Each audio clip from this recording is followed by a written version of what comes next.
നമസ്കാരം. നേരത്തെ പറഞ്ഞ പോലെ ഞാൻ ഡിസ്ട്രിബ്യൂട്ടർ അസോസിയേഷൻ്റെ സെക്രട്ടറി ആയിട്ടല്ലേ സംസാരിക്കുന്നത്.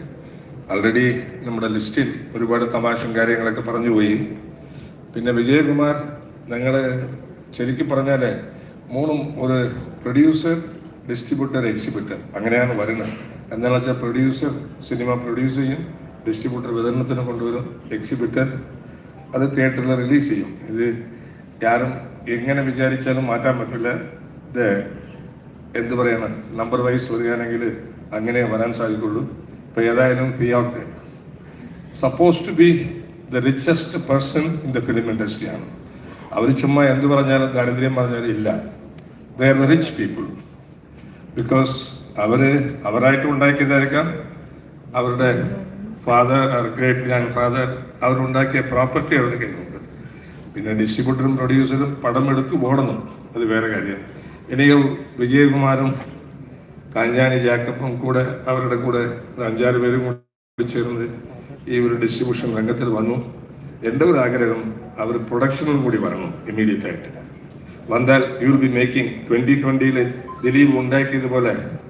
ദിലീപ് ഉണ്ടാക്കിയെന്നാണ് വിചാരിക്കുന്നത്, ഇല്ലെങ്കിൽ അമ്മയൊക്കെ ഉണ്ടാക്കി കൊടുത്തു. പിന്നെ അതിനടുത്ത് എൻ്റെ ജോഷിയാണ് ഇരിക്കുന്നത്, അതിൻ്റെ ഡയറക്ടർ ജോഷിക്ക് അറിയാമല്ലോ. അപ്പോൾ അതുപോലെ ഒരു പ്രൊഡക്ഷൻ രംഗത്ത് വരിക. You are most welcome to all the 3 sectors of the film industry. All the best to Piyok and also to Dilip for Pavi the caretaker. All the best. Thank you. വളരെ വളരെ നന്ദി sir.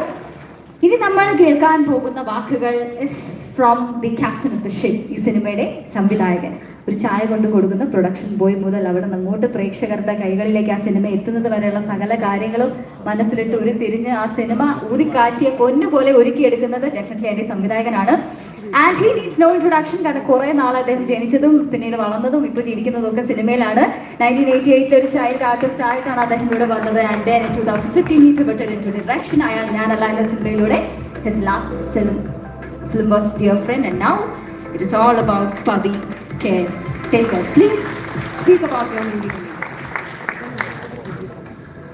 ആദരണീയരായ Josh sir, മണി sir, ഗുരുസ്ഥാനീയരായിട്ടുള്ള ഒത്തിരി പേരുണ്ട് ഈ വേദിയിൽ.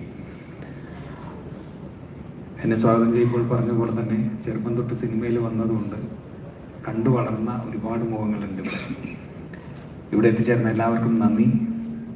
മനസ്സ് ആത്മാർത്ഥമായിട്ട് സന്തോഷത്തോടു കൂടി thank you so much. Pavi caretaker എന്ന് പറയുന്ന സിനിമ ഇപ്പോൾ നിങ്ങളുടെ മുമ്പിലേക്ക് ഏപ്രിൽ 26 റിലീസ് ചെയ്യുമ്പോൾ ഞാനും രാജേഷ് ഷാവനും ഞങ്ങൾ ഒരുമിച്ചിട്ടുള്ള ഈ സിനിമയുടെ യാത്ര തുടങ്ങിയിട്ട് 5 വർഷമായി. അപ്പോൾ ഈ 5 വർഷത്തെ ഞങ്ങളുടെ ഓർമ്മകളും ഞങ്ങളുടെ പ്രയത്നവും ഒക്കെ നിങ്ങളുടെ മുമ്പിലേക്ക് എത്തുകയാണ്.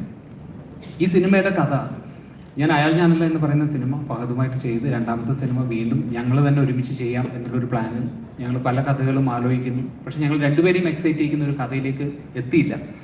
അങ്ങനെ ഇരിക്കുമ്പോഴാണ് ഒരു ദിവസം രാജേഷ് എൻ്റെ അടുത്ത് വന്നിട്ട് ഈ കഥ പറയുന്നത്. അപ്പോൾ 2ാമത്തെ സിനിമയായിട്ട് ഞാൻ ചെയ്യാനിരുന്നത് ഫഹദിനെ വെച്ചിട്ട് തന്നെയുള്ള ഒരു സിനിമയായിരുന്നു. പക്ഷേ ഈ കഥ കേട്ടപ്പോൾ എനിക്ക് ഭയങ്കര എക്സൈറ്റ്മെന്റ്